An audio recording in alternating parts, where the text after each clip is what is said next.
Welcome to StartUp on TV Africa Network.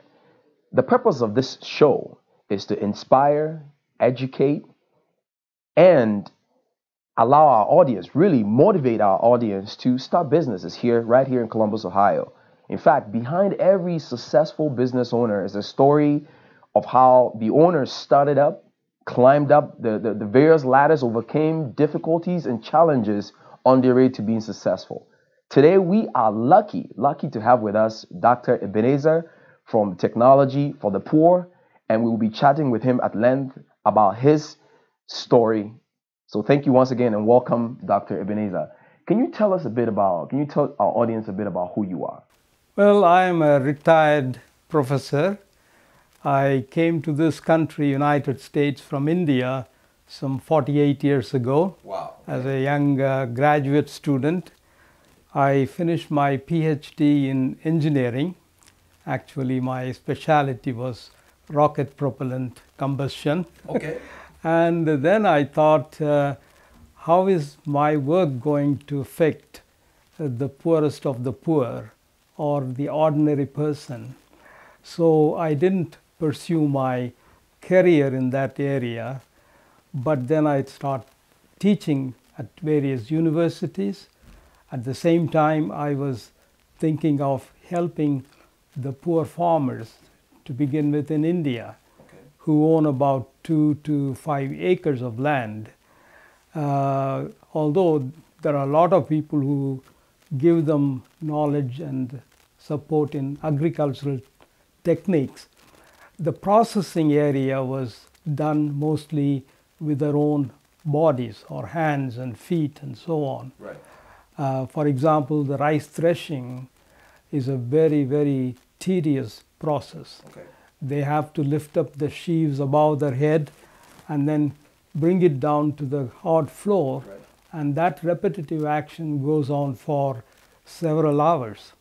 As a result, their back gives out, Yeah. and when they are about 40, 45, they are unable to work, which means not exactly starvation, but less food consumption and sickness and all that. So the life expectancy of many of them is not above 50. Wow. If they are lucky, they live a long time. So when I visited India and I saw this kind of activity, one of the development person who was with me almost challenged me. All right, you have an engineering degree. Why don't you bring some of the technologies in a simple manner, low-cost technologies, to these people so that they can earn a living without spoiling their health or without using so much of their body parts. Right. So I came back in 1979 and I started to look at what is a good power system that could be appropriate to these poor farmers. Right. And that is when I started the Technology for the Poor organization. And since then, I've been working in this field. I have been to 4 African countries, Okay. and Nepal, India, Costa Rica, Belize, Mexico, as well as Ecuador. Amazing. So you definitely, you're well traveled as a result of what you do. Let me ask you, Doctor, when you got done at Stevenson's University, I'm a mechanical engineer in rocket propelled science. I'm thinking NASA and all these other places will provide you really a good source of income, I would imagine. So why not? Well, couple of things. One was, at that time, I was not a citizen, not even a permanent resident. But these technologies were used mostly by the military at the time. Okay. Although the space program was beginning to come up, the requirement at that time was that you should be a citizen of the United States. So as a result, I could not get a job. Okay. The other one is, I remembered a great African American, his name is Dr. George Washington Carver. He went to Iowa State, and did his master's degree in fungi, mushrooms and things like that.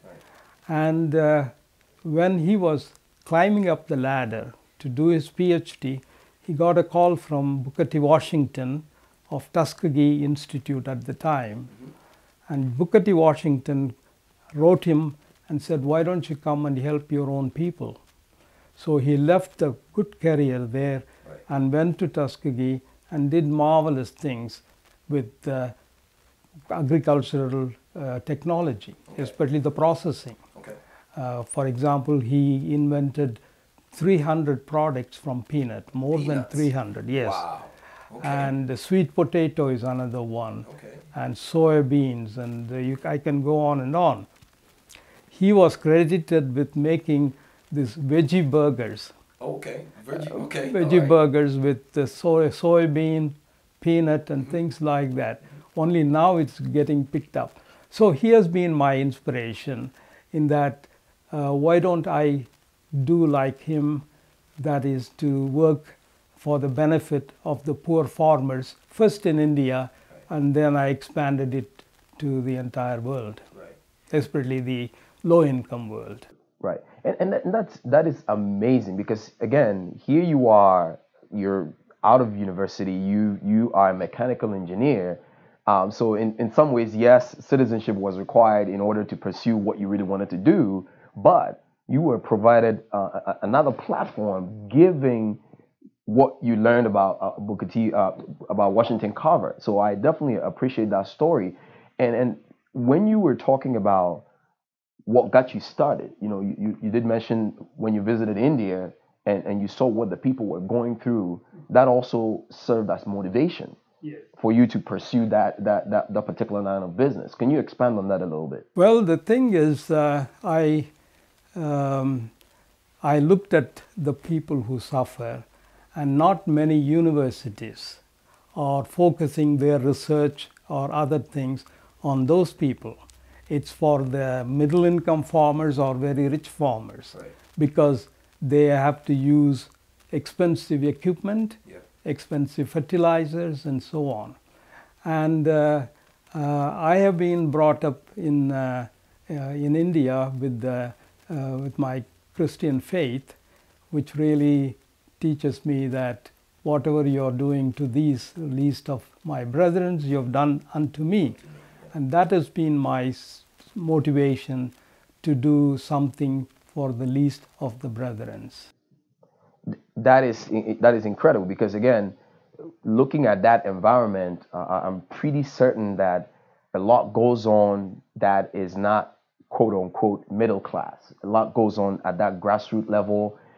Really, a lot of people living below the poverty line, and essentially, whether it's in India and in Africa and in some parts of Asia, and even here in America. So I think your story is unique, and I appreciate you really allowing our audience to hear what you went through. We will take a short break. When we come back, we will delve a little bit more into technology for the poor, find out a little bit more about what you do and how the whole technology, how that business platform is allowing you to do the work that you've been called to do. Thank you once again. Viewers, we'll be right back.